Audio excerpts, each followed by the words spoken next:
안녕하세요. 사연을 즐겨 듣는 청취자 여러분을 위해 제가 따끈따끈한 이야기를 들고 왔습니다. 저는 서울에 살고 있는 30대 후반의 여자고요. 제가 들려드릴 이야기는 남편과 시댁 사이에 있었던 이야기입니다. 과거 이야기부터 쭉 시작할 텐데 남편의 살아온 이야기가 얼마나 기구했는지 그리고 최근에 벌어진 아주 큰 이야기까지 해보려고 합니다.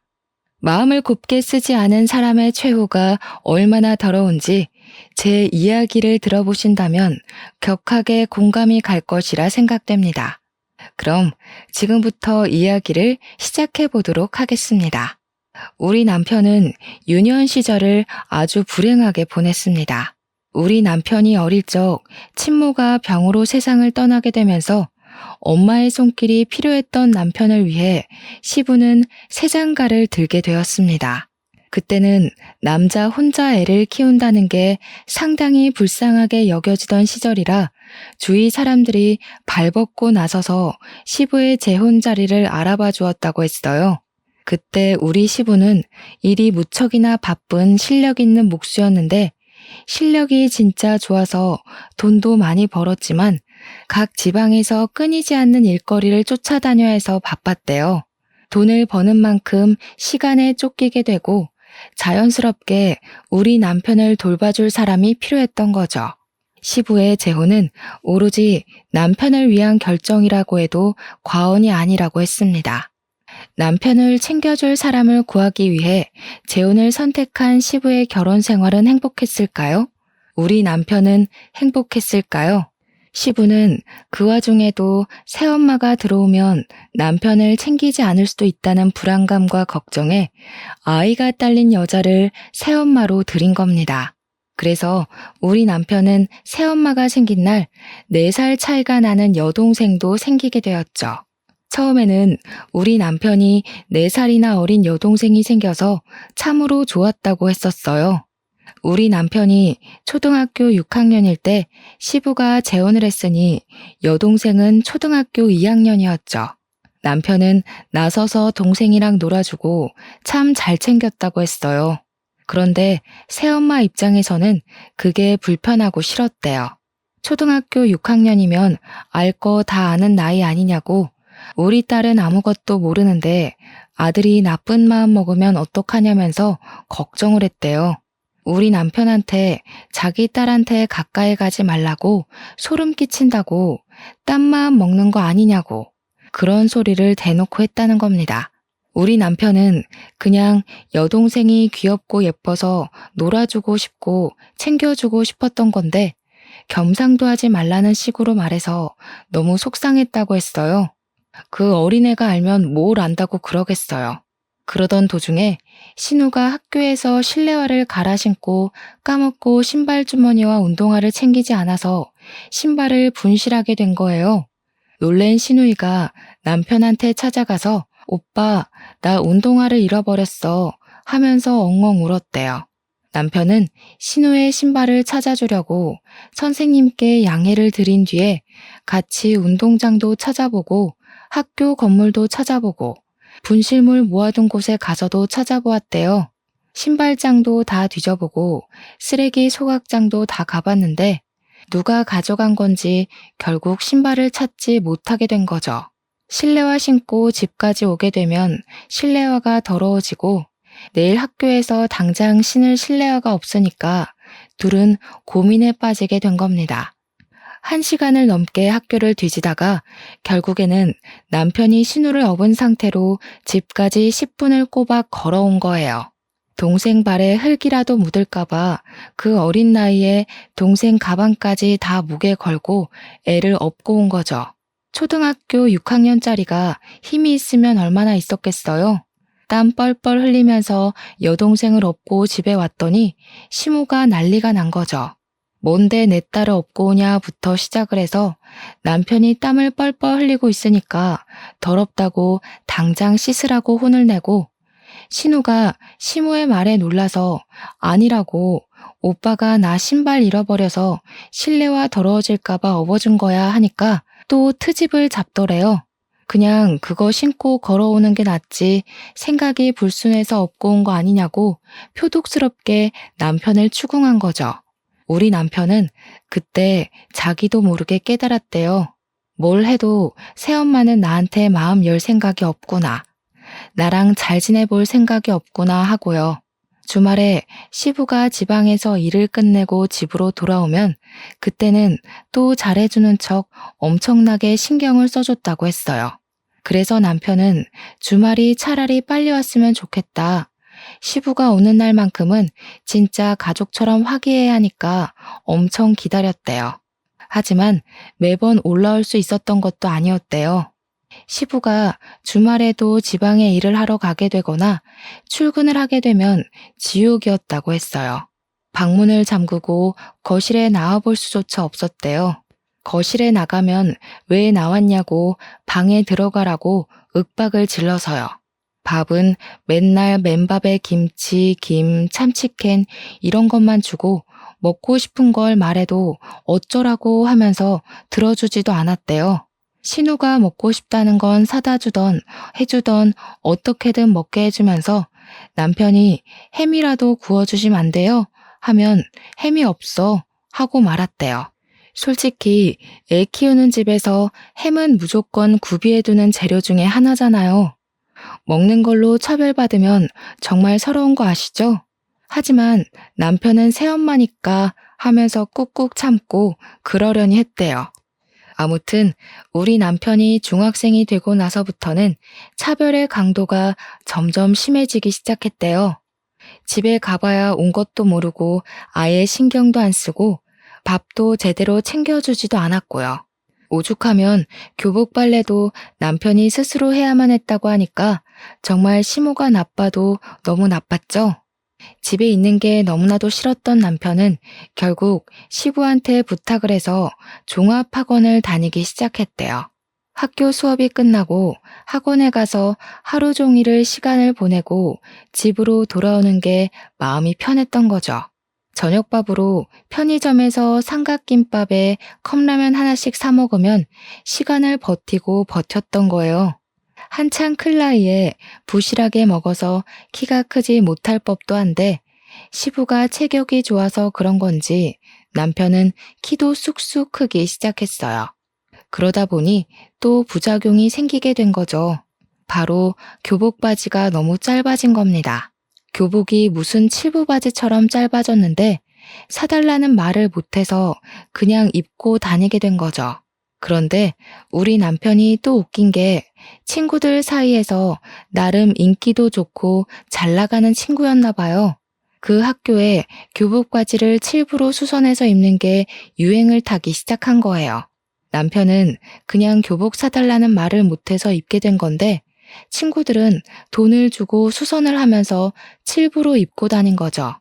아무튼 학교에 칠부 바지 열풍이 부니까 학교 선생님들도 선도부도 집중 단속을 하게 된 겁니다. 당연히 우리 남편도 교복 바지를 줄인 거 아니냐고 오해를 받아서 걸리게 되었고 우리 남편은 새 바지를 구할 수 없는 입장이니까 그냥 무시하고 입고 다녔대요. 학교 선생님한테 교복 살 돈이 없어서라고 말하긴 너무 쪽팔리잖아요. 사춘기 시절 아이들에게 예민한 문제니까요. 거기다가 아버지께서 목수일을 하시면서 돈을 꽤 쏠쏠하게 벌고 있다는 걸 선생님도 알고 있었어요. 그때는 선생님들이 가정환경 조사를 다 하니까 알고 있던 시절이란 말이죠. 그런데 돈이 없어서 교복 바지를 못 사 입어요 라고 한다는 건 선생님을 기만하는 문제가 될 수도 있는 거였어요. 남편이 무시를 하고 학교를 다니니까 학교에서 새엄마에게로 연락이 가게 된 거예요.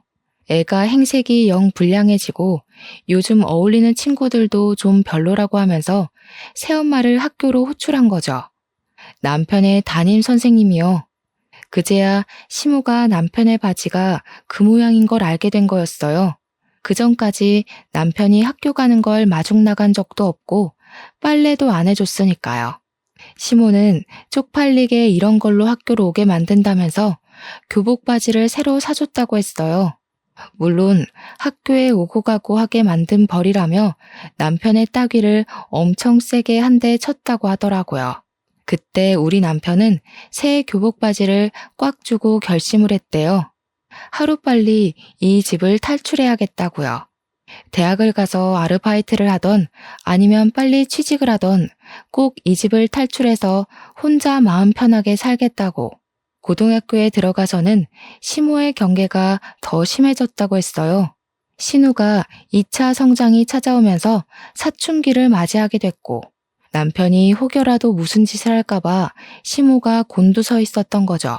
그래서 남편은 더욱 집에 있기 싫어서 학원을 더 늘렸고 자연스럽게 악착같이 공부를 하게 되었고 예상보다 훨씬 좋은 학교에 입학을 하게 되었습니다.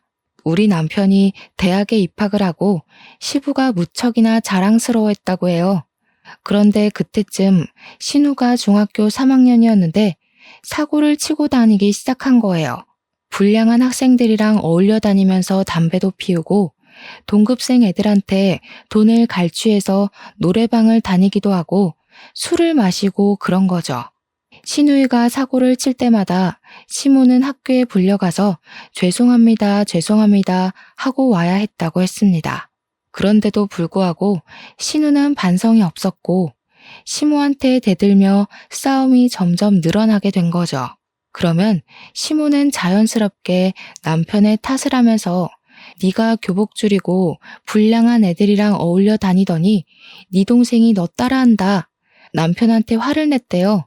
우리 남편은 몇 년 동안 여동생이랑 밥 한 번 같이 먹은 적이 없는데 자기 탓을 하는 시모한테 너무 어이가 없어서 대꾸도 못했다고 하더라고요. 시모는 거기에서 멈추지 않고 우리 남편한테 신우 과외를 좀 시켜주라며 부탁을 했대요. 말이 부탁이지 거의 협박이나 다름없는 말투로 용돈 10만 원 줄 테니까 국영수 좀 가르치라고 대학은 보내야 하지 않겠냐고 했다는 겁니다.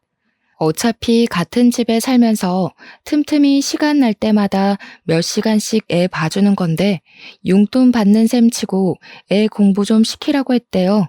남편은 그 말도 어이가 없는 거죠. 10만 원에 몇 과목을 봐주라고 하니까 우리 남편이 좋은 학교에 다녔기 때문에 다른 애들 과외하면 한 과목 가르치는데도 한 달에 40만 원은 받았단 말이죠. 그런데 고작 10만 원에 틈날 때마다 전 과목을 가르치라고 하는 게 도둑놈 심보지 뭐겠어요. 남편은 애초에 싹을 잘라놔야 한다는 생각이 들어서 딱 잘라서 거절을 했대요. 신우, 딱 봐도 공부할 머리는 아닌 것 같다고 맨날 저렇게 담배 피우고 술 먹고 나가서 노느라 바쁜데 무슨 공부냐고 포기하시라고 했대요. 그러니까 시모가 어쩜 오빠가 돼서 그런 말을 할 수 있냐고 따졌다는데 애초에 가족 취급 안 한 건 시모였잖아요. 남편이 신우가 얼굴은 좀 예쁘장하게 생겨먹긴 했으니까 저 얼굴 가꿔서 시집이나 보낼 생각하라고 했대요. 시모가 노발대발 난리가 난 걸 뒤로하고 잔소리 듣기 싫다고 바로 휴학계 내고 군대에 가버렸답니다. 글쎄. 일찍 군대에 가는 사람들은 대학 입학하자마자 휴학계 내고 군대로 바로 간다면서 남편도 그렇게 했대요. 아무튼 군대에 있는 동안에 받는 작고 소중한 월급들 깡그리 한 푼도 안 쓰고 모아서 군대에 전역하자마자 학교 근처에 고시원 같은 원룸을 얻었대요. 처음 가져보는 아무도 없는 자신만의 공간이라 너무나도 소중하고 좋았다고 하더라고요. 시부가 그래도 대학 등록금은 다 내주고 용돈도 보내줘서 과외에서 버는 돈까지 합쳐서 생활비로 썼다고 하더라고요. 우리 남편 생활력 참 강하죠? 그래서인지 집안일도 참 잘해요. 아무튼 대학도 잘 졸업하고 햇볕도 거의 안 드는 원룸에서 악바리처럼 취업 준비를 해서 대기업에 떡하니 취직도 하게 된 거죠. 남편은 대기업 취업이 확정된 그날 햇볕이 안 드는 그 집이 남양집처럼 따뜻하게 느껴졌다고 했어요. 대기업 취업한 뒤 눈칫밥 먹으면서 열심히 일하다가 누굴 만났게요? 바로 저를 만났습니다. 저랑 같은 회사 사내 커플이었거든요. 저는 남편의 그런 일생을 모르고 만났고 저에게는 벌어진 적 없는 일이었기에 처음 모든 이야기를 들었을 땐 정말 충격이 컸어요. 화목하게만 자란 우리 가정과 다른 환경에서 자랐다고 물꼬를 트고 그동안 살았던 이야기를 듣는데 눈물이 다 나더라고요. 남편이 상당히 진중하고 조용한 성격이었기 때문에 그런 아픔이 있을 거라고는 상상조차 못했었거든요. 게다가 꽤 진지한 이야기가 오고 가면서 저희 집에 방문을 하고 자주 와서 밥도 같이 먹고 할 때 우리 부모님한테 정말 잘했었거든요. 당연히 집에서도 저러겠구나. 사람이 참 바르게 자랐구나. 친딸인 저조차도 못하겠다 싶을 정도로 세세하게 우리 부모님을 챙겼거든요. 때가 되면 영양제 일일이 챙겨서 보내드리고 우리 엄마 스킨로션 떨어질 때가 되면 새로운 제품을 사다 바치고 했거든요. 당연히 본인 부모님께도 그러겠구나 했는데 전혀 교류 없이 지내던 상태였던 거죠. 우리 둘이 행복한 연애를 하고 있는 와중에도 남편은 본인 집을 생각하면서 속이 썩어 들어가고 있었다는 걸 몰랐어요. 새엄마가 그러니까 저한테는 시모인 그 여자가 남편에게 말도 안 되는 요구를 하고 있었거든요. 우리 남편한테 대기업 다니는 남자 중에 멀끔하고 돈 많은 인간 어디 없냐면서 신우 결혼을 좀 시키자고 했대요. 친구 중에 의사는 없냐, 변호사는 없냐. 좋은 대학 나와서 그런 친구 안 사귀고 뭐 했냐. 대기업 다니면 그런 인맥들 다 생긴다고 하던데 너는 어디서 뭐라고 있길래 그런 친구 하나 없냐? 너는 하나뿐인 여동생 시집 잘 가는 게 그리 곶감냐? 왜 좋은 사람 찾아오지를 않냐 하면서요. 결혼정보회사에 신우를 등록하러 갔는데 신우가 뭐 대학을 나온 것도 아니고 회사를 다니는 것도 아니고 그러니까 결혼정보 업체에서도 거절을 한 거죠. 그게 분해서 남편한테 대기업에 어디 격리 자리라도 하나 달라면서 돈 계산은 잘하니까 그런 데 꽂아주라고 요구를 했대요. 무슨 구멍가게도 그런 식으로 취업은 안 시킬 텐데 대기업이 가당키나 하는 소리겠어요?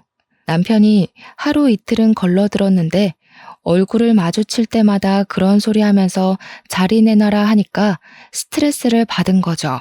우리 남편 얼굴이 점점 썩어 들어가는데 집안 사정이라고만 하니까 저도 궁금해도 더 이상은 물어보지도 못하겠고 그런 와중에 우리 집에서는 결혼은 언제쯤 할 생각이냐고 남편한테 계속 물어봤거든요.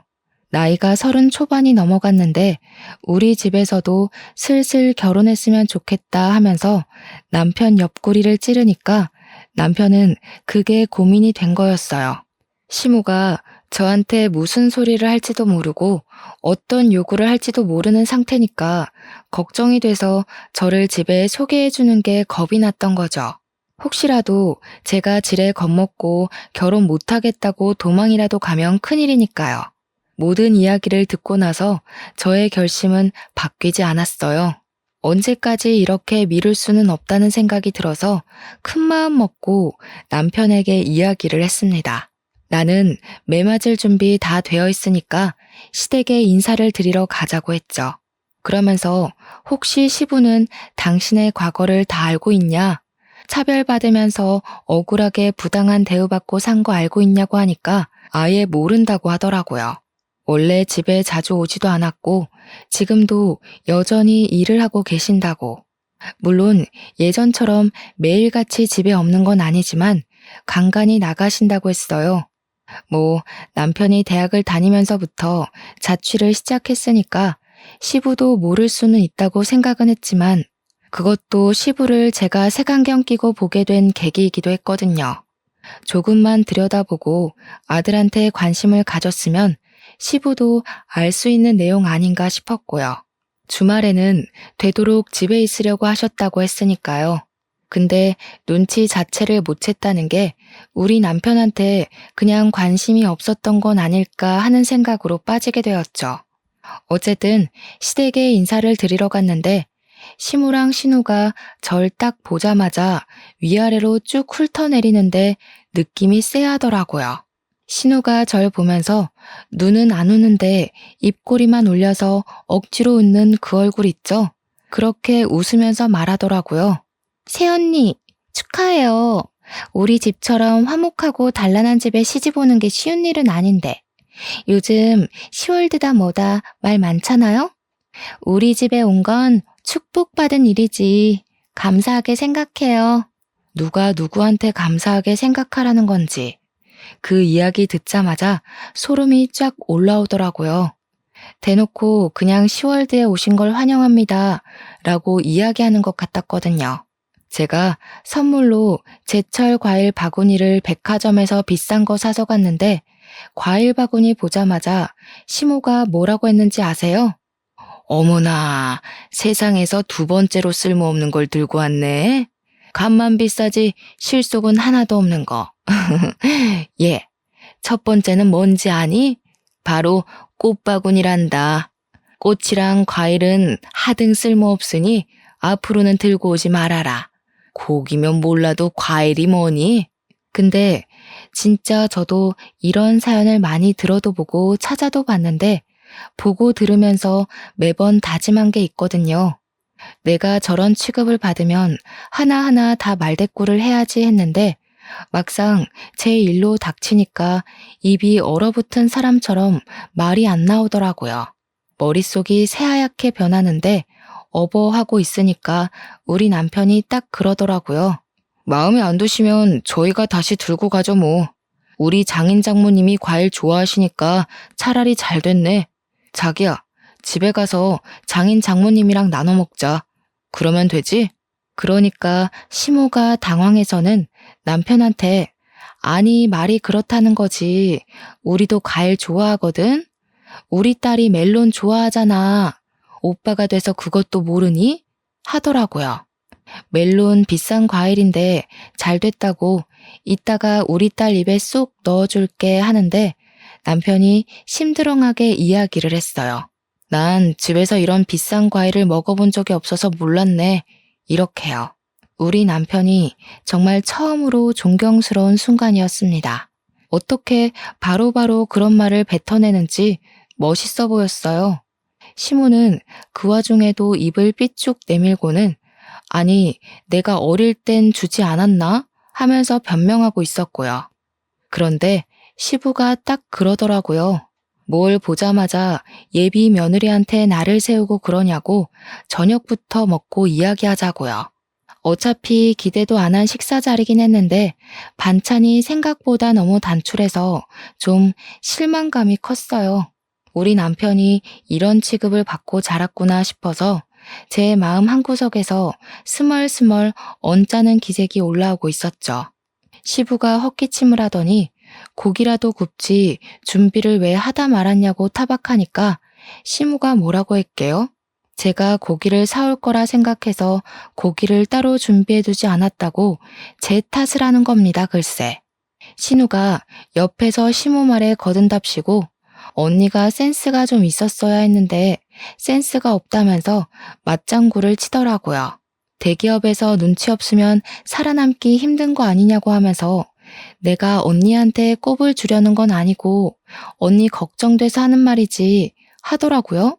언제 봤다고 반말 찍찍 하는지 4살이나 어린 주제에 남편이 그런 여동생을 싸늘하게 바라보더니 사람 참 안 바뀐다고 너도 예전 그대로구나 하더라고요. 새언니 처음 보는 자리에서 누가 반말부터 찍찍 갈기냐고 어디서 배워먹은 버릇이야? 하는데 속이 시원했습니다. 시부도 신우한테 가족될 사람이라고 해도 예의는 차려야 하는 거라고 존댓말 쓰라고 하더라고요. 근데 이상하게 웃긴 게 시무랑 신우가 시부한테는 꼼짝도 못하고 깨갱하더라고요. 그게 참 의외였어요. 밥을 먹는 둥 마는 둥 하고 나서 시부가 본격적으로 결혼 준비에 관한 이야기를 하면서 이것저것 물어보기 시작했습니다. 어떻게 만나게 된 거냐? 부서가 다르다던데 소개라도 받은 거냐 하면서 남편과 저의 연애사를 궁금해 하셨어요. 그냥 뭐 회식 자리에서 우연히 만났는데 때 서로 휴대폰 번호 교환하고 만나기 시작했다. 이런 이야기를 하고 있었죠. 근데 시모가 제 앞에 과일이란 과도를 탁 소리나게 내려두는 거예요. 느낌이 바로 딱 오잖아요. 이거 나한테 시키려고 일부러 내 앞에 두신 거구나, 기싸움 하는 거구나 하는 느낌이요. 아니나 다를까 웃는 얼굴로 우리 새아기 솜씨 좀 보자면서 과일 깎는 거야 요즘 다 기본 아니냐고 하더라고요. 신우는 그 기본도 못하게 생겼던데 뭐 보여달라고 하시니까 제 솜씨를 자랑해야겠다 싶었습니다. 제가 대기업 취직하기 전에 아르바이트로 대학생 때 호프집에서 일을 했었거든요. 학교 앞에 저렴한 호프집이라 늘 손님이 미어 터지는 곳이었는데 제가 바로 과일 안주 담당이었습니다. 그래서 진짜 현란한 솜씨로 과일을 척척 깎아서 플레이팅까지 완벽하게 해서 내놨어요. 그랬더니 신우가 과장된 말투로 이야기를 하더라고요. 우와, 언니 소시적에 클럽이나 나이트 같은 데 많이 다녔나 봐요? 아니면 술집에서 일을 했나? 솜씨 대박이네. 물론 호프집도 술집이긴 하지만 신우가 말하는 술집은 뉘앙스가 조금 다른 술집이었어요. 제가 네? 하면서 잘못 들은 건가 싶어서 표정을 싹 굳혔더니 신우가 놀래는 척하면서 되려 큰 소리를 내더라고요. 어머, 언니, 진짜 술집에서 일했던 거야? 대박이다. 술집에서 일했는데 어떻게 대기업을 갔어? 술집 손님 중에 대기업 사람이 있었나? 스폰서야? 이 난리를 피우는 거예요. 제가 순간 화가 나서 아니 저기요 하는데 남편이 바로 정색하고 미친 거 아냐? 하더라고요. 평소 같으면 무시하고 지나갔을 말인데 남편이 화를 내니까 신우가 누나를 이리저리 굴리더라고요. 스폰이라니 신우 생각하는 거하고는 진짜 영 아니었어요. 제가 그래서 그냥 솔직하게 이야기를 했죠. 대학 다닐 때 등록금 보태려고 학교 앞에 있는 호프집에서 아르바이트를 했었다고요. 그러니까 신우가 깔깔 웃으면서 아니, 호프집도 술집이지 뭐 이러더라고요. 시부가 신우 손을 찰싹 내리치면서 경거망동하게 행동하지 말라고 자꾸 이러면 용돈이고 뭐고 다 끊어버릴 거라고 했죠. 너도 새언니처럼 아르바이트라도 해서 한 푼이라도 벌어서 쓸 생각을 해야지 맨날 클럽 나이트 다니는 게 누군데 그런 소리를 누구 앞에서 하냐고 했어요. 시부가 꽤 기분이 나빴는지 신우한테 한 소리를 하니까 신우가 그러더라고요. 보면 아빠는 이런 식으로 오빠랑 나랑 차별을 하더라. 오빠만 좋아해 맨날. 입을 삐죽이면서 이야기를 하는데 차별은 누가 받았는데 그딴 소리를 하는 건지 제 속이 터져나가는 느낌이었습니다. 한 차례 폭풍이 쓸고 지나간 것처럼 순간 정적이 찾아왔는데 시무가 딱 그러더라고요. 예, 너네 이제 부부가 대기업에 다니는 거니까 돈은 섭섭지 않게 벌겠다. 우리한테 용돈은 얼마나 줄 수 있니? 피는 안 섞였어도 키워준 부모인데 그래도 다달이 150만 원 정도는 줄 수 있지? 이제 너희 아버지도 늙어서 일 못해. 우리도 노후 즐기면서 쉬엄쉬엄 살아야지. 그러니까 신우가 냉큼 끼어들어서는 저는 용돈 50만 원씩만 주면 돼요 하더라고요. 저는 어이가 없어서 숨만 들이키고 있었고 남편은 바로 대답을 했어요.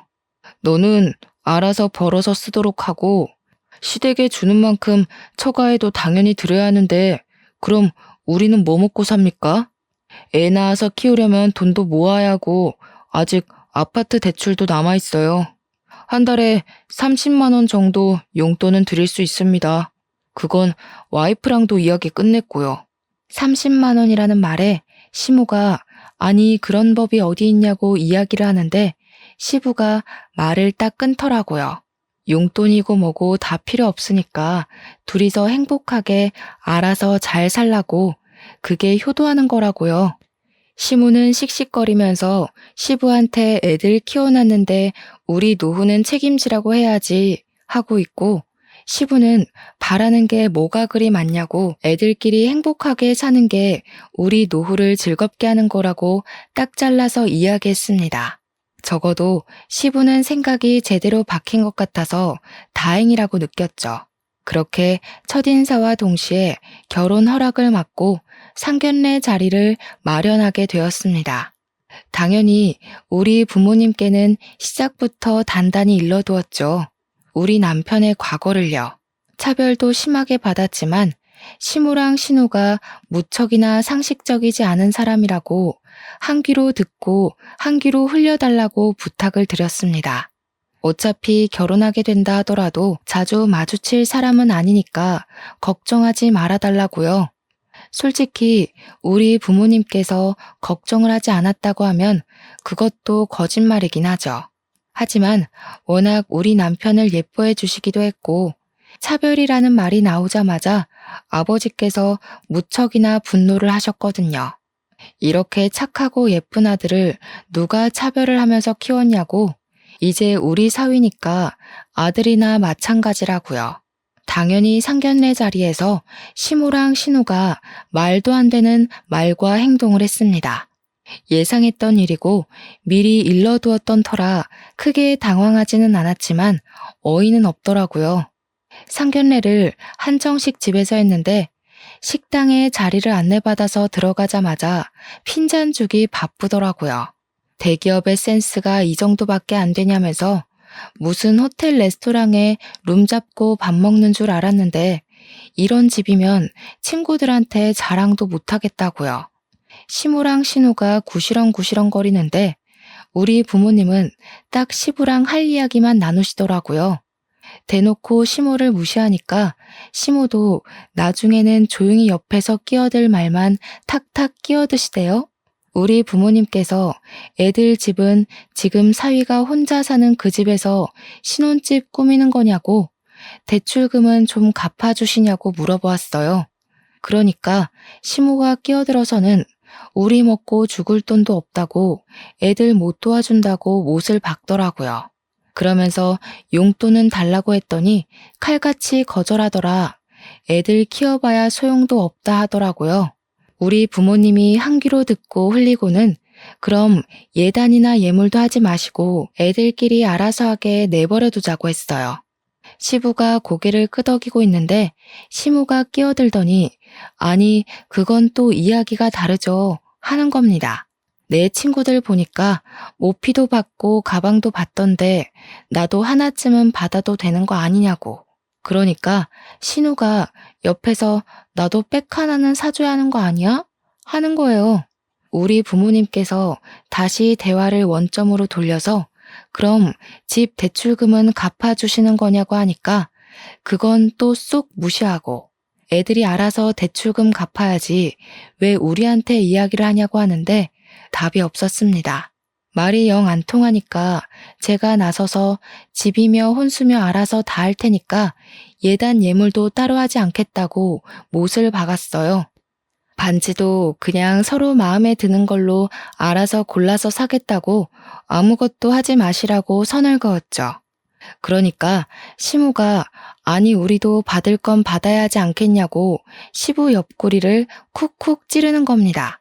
아들 대기업 보내는 게 얼마나 힘든 일인지 아냐면서 대기업 보낸 값은 받아야지 하는데 우리 부모님이 어이없어서 말씀하셨어요.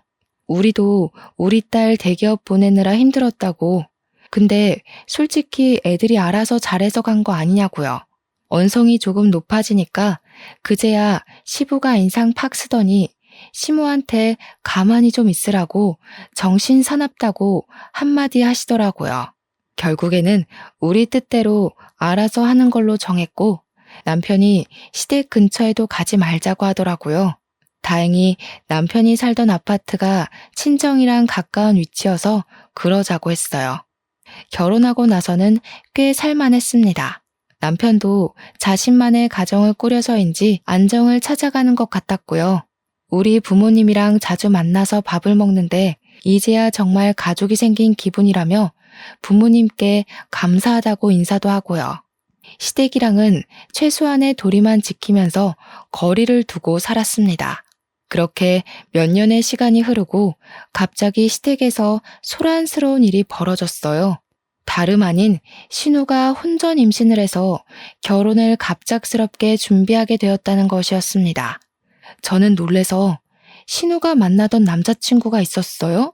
하고 물어보니까 신우가 너무 당당하게 아니, 클럽에서 내가 진짜 대단한 인간 하나를 물었잖아. 하는 거예요. 저는 이게 뭔 소린가 싶어서 네? 하고 물어보니까 클럽에서 만난 남잔데 건물주라고 자기를 소개했다는 거예요. 건물주 만나기가 쉽냐면서 바로 꼬셔서 임신부터 했지 하는 거예요. 아니, 연애를 한 게 아니라 임신부터 했다고요? 듣고도 믿어지지가 않아서 되물었더니 건물주라는데 당연히 바로 임신부터 해야 하는 거 아니냐요. 그 남자가 차고 다니는 시계가 차 한 대 값이라며 들고 다니는 가방은 얼만 줄 아냐고 흠이 있다면 어릴 적에 차 사고를 크게 당해서 차를 못 타고 다녀서 차가 없는 거 딱 하나라고 하는데 뭔가 의심스럽더라고요. 그래서 제가 사기꾼 아니냐고 하니까 시모가 저한테 질투하냐고 그딴 소리 하지 말라고 이야기하대요. 신우는 임신 10주 됐다면서 빨리 결혼식 올려야 된다고 배 나오면 드레스 핏이 안 산다고 난리를 쳤어요. 진짜 너무나도 기가 막혀서 말이 안 나오더라고요. 당연히 반전도 존재했습니다. 신우가 결혼을 준비하는데 뭔가 이상하더래요. 신혼여행지도 고르고 웨딩숍도 고르는데 자꾸 너무 비싸지 않냐고 핀잔을 주더래요. 시부모 될 사람도 미리 만났는데 예비 신랑이랑 달리 너무 후줄근하더라는 겁니다. 예비 시매부가 그냥 원래 검소하신 분들이라고 절에서 한 푼 두 푼 모아서 건물도 사고 한 거라고 했다는데 좀 미심쩍었대요. 아무튼 시모는 건물주랑 결혼한다고 온 동네방네 난리 법석을 떨었고 신우도 건물주라는데 후줄근한 게 뭐가 문제야 싶어서 결혼 준비를 한 거죠. 태교도 열심히 하고 술도 담배도 다 끊고 현모양처인 척하면서 상견례 준비를 한 겁니다. 당연히 우리 부부도 와서 대기업 다닌다고 자랑해줘야 된다길래 머릿수 채우러 따라 나갔죠. 그런데 저랑 남편이랑 예비 사돈을 보는데 인상에서 풍기는 그 특유의 제비 느낌이 영 별로였습니다. 예비 시매부가 진짜 제비족처럼 생겨서 느글느글하고 예비 사돈댁은 그런 자리가 불편한 건지 어색한 건지 안절부절 못하더라고요. 이미 임신 15주가 된 신우는 배가 슬슬 나오기 시작했고 더 나오기 전에 드레스를 입어야 한다며 빠르게 예식 날짜를 잡자고 이야기를 하고 있었어요. 그런데 우리 시모가 또 욕심이 그득한 사람이잖아요. 대놓고 예비 사돈댁에 물어보기 시작한 거죠. 애들 집은 어디로 해주실 건지, 가지고 있는 건물 월세는 얼마나 들어오냐, 어디 동네에 있냐 이런 거요. 그러니까 예비 사돈댁이 그러는 겁니다. 집은 애들이 알아서 하기로 한 거 아니었나요? 건물 월세는 무슨 월세요? 사는 동네는 금천구인데요. 시모가 고개를 갸우뚱하면서 아니 건물주라면서요 하니까 건물주? 무슨 건물주? 우리 집 전세예요 한 거예요. 그러면서 예비 사돈도 궁금했다면서 우리 시부가 집 짓는 사람이라고 하던데 어디 건설업 사장이냐고 묻더라고요. 순간 정적이 확 생기는데 저랑 남편은 이게 뭐지? 하면서 머리를 굴리고 있었어요. 다들 질문만 가득한 대화를 하다가 실체를 알게 된 거죠. 신우랑 예비 시매부가 둘 다 집안에 대해서 거짓말을 친 것이었습니다. 알고 보니 예비 시매부는 개뿔 가진 거 하나도 없으면서 여자 하나 잘 잡아서 결혼하려던 제비족이었고 입고 다닌 것, 들고 다닌 것 모두 짝퉁이었던 것이었어요.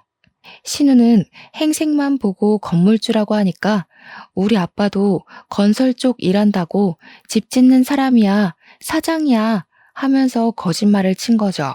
시부가 물론 목수였기에 완전 틀린 말은 아니지만 뉘앙스가 완전히 다르잖아요.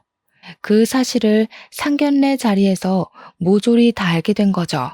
예비 심해부는 뭐야, 건설업 운영한다며, 사장이라며 이러고 있고, 시무는 야 뭐야, 너 시계랑 가방이랑 다 짝퉁이야? 건물주라며 하고 있고, 시부랑 시모는 머리 싸매고 이게 무슨 일이야 하고 예비 사돈댁도 어안이 벙벙해서 아무 소리 못하고 있고, 저랑 남편만 밥 먹으면서 강 건너 불구경하고 있었죠. 당연히 어떻게 됐겠어요? 결혼이고 나발이고 없었던 일로 하자면서 서로 사기꾼 집안이라고 욕하고 난리가 났어요. 신우만 사색이 돼서는 지금 임신 중인데 그럼 아기는 어떻게 하냐고, 이렇게 무책임하게 굴면 어쩌냐고 소리 지르고, 예비 심해부는 신우한테 몸부터 들이댈 때 알아봤다면서 자기가 완전 꽃뱀한테 당한 거라고 애 지우던지 하고 나가버리고, 이미 16주가 다 되어간 애를 어디서 지우겠어요? 말이 안 되는 소리지. 신우는 울고불고 난리가 났고, 시모는 신우 등짝을 퍽퍽 때리면서 건물주라며, 팔자 폈다며 그러더니 이 사실이 믿기지 않는지 시모가 신우한테 멍청한 년이라고 지 팔자 지가 꼬았다고 난리를 치더라고요. 개판이 된 상견례 자리를 뒤로하고 저랑 남편은 집으로 돌아오면서 진짜 말 한마디를 하지 않았어요. 진짜 제대로 영화 한 편 봤다 하고 있는데 일주일 뒤에 얼굴이 죄다 썩어 문드러진 신우가 시무랑 우리 집을 찾아왔더라고요. 남편이 무슨 일로 오셨냐고 하니까 시무가 할 이야기가 있다고 다짜고짜 집으로 들어오더라고요. 그러더니 하는 말이 아주 가관이었습니다. 애를 지울 방법을 찾아봤는데 방법이 없다지 뭐냐. 출산을 해야 하는데 미혼모가 이 더러운 세상에서 어떻게 애 키우면서 혼자 살아? 그러니까 얘가 애 낳으면 너네 부부 호적에 올려두고 친자식처럼 좀 키워다오. 가족이라면 그 정도는 다 받아주고 할 수 있지 않니? 저는 어이가 없었죠. 우리 자녀 계획도 아직 못 세웠는데 이게 무슨 말도 안 되는 소리인가 싶었어요. 어머님, 그건 아니죠. 저희도 아직 자녀 계획을 못 세웠는데 누구 애를 맡아서 키워요? 내가 지금 부탁하는 걸로 보여? 시엠이 말이 말 같지 않아? 그러면 내 딸을 미혼모로 살게 내버려 두라는 거야? 너네 호적에 넣는 게 뭐가 어려워? 그 말을 조용히 듣고 있던 남편이 코웃음을 팍 치면서 신우를 노려보더라고요. 아무 말도 못하고 있던 신우가 남편을 보더니 흠칫 놀라더라고요. 너 내가 차별받고 자란 과거를 다 알면서도 나한테 네 자식을 맡기고 싶냐? 내가 네 자식한테 무슨 짓을 어떻게 할 줄 알고 나한테 애 보내겠다는 소리를 아무렇지도 않게 해? 그러니까 신우가 놀래서 오빠 하면서 벌벌 떨더라고요. 시무도 얼굴이 시퍼렇게 질려서 아무 소리 못하고요. 내가 당한 만큼 갚아주겠다고 해도 나한테 아이 보낼 자신 있어? 무섭다, 무서워. 어떻게 오빠가 돼서 아직도 그런 걸 마음에 두고 이런 식으로 동생을 괴롭혀? 차별을 한 사람은 모르지. 당한 사람만 아는 거지. 나 같으면 내가 무서워서라도 이런 부탁을 못할 것 같은데. 내가 얼마나 우습게 보였으면 이런 부탁을 해? 됐고, 죽이 되던 밥이 되던 혼자 애 키우면서 살아. 네가 저지른 짓 네가 책임지고. 그러더니 내 집에서 당장 나가라며 신우랑 시무를 쫓아냈어요. 얼마나 제 속이 시원하던지 박수를 쳐줬답니다. 그 뒤로 신우랑 시무는 저희 집에 나타나지 않았고 시부를 통해서 이야기를 듣게 되었습니다. 시모가 앞장서서 심해부 될 뻔한 그 사기꾼한테 양육비 청구 소송을 진행 중이고, 신우는 결국 출산을 해서 미혼모로 아이를 키우고 있다고요. 가끔 우리한테 애를 봐달라고 시부를 꼬셔내고 있다고 하는데 제가 그랬죠. 우리 남편이 당한 일을 다 알고 있는데 저한테 애를 맡기겠다고요? 라고요. 그 덕에 시부도 남편이 과거에 당한 차별에 대해 모조리 다 알게 되었고, 시부가 노발대발 난리가 나게 된 거죠. 그렇게 아들을 괴롭혀 놓고 어떻게 애를 아들 호적에 입적시켜서 키워달라는 철면피 같은 소리를 할 수 있냐고. 그 와중에도 시모는 우리 남편이 너무하다고 했다네요. 시부는 짐 싸서 나가고 싶은 거 아니면 우리 남편한테 더 이상 연락하지 말라고 했대요. 신우가 저한테 연락 와서는 하루 정도 봐줄 수도 있지. 그걸 다 시부한테 일렀냐고 하면서 자기한테 너무 가혹하다고 하소연을 하대요. 저는 웃으면서 자업자득 아니에요? 했죠. 그러니까 신우가 이러면서 전화 끊더라고요. 이제 와서 신우도 왜 우리한테 친한 척 하는지 눈에 빤히 보여서 받아주지 않고 있어요. 아이를 낳았으면 당연히 책임을 져야 하지 않겠어요? 시모도 신우도 우리 남편 괴롭혔던 그 죗값을 태어난 아이에게 평생 숙지하면서 살았으면 좋겠습니다. 제 이야기는 여기서 끝이에요. 역시 사람은 죄 짓고 살면 안 되겠죠? 모든 일은 부메랑처럼 돌아오게 되어 있답니다. 저와 남편은 이번 일을 잊지 않고 꼭 기억할 거예요. 제 이야기를 들어주셔서 감사합니다.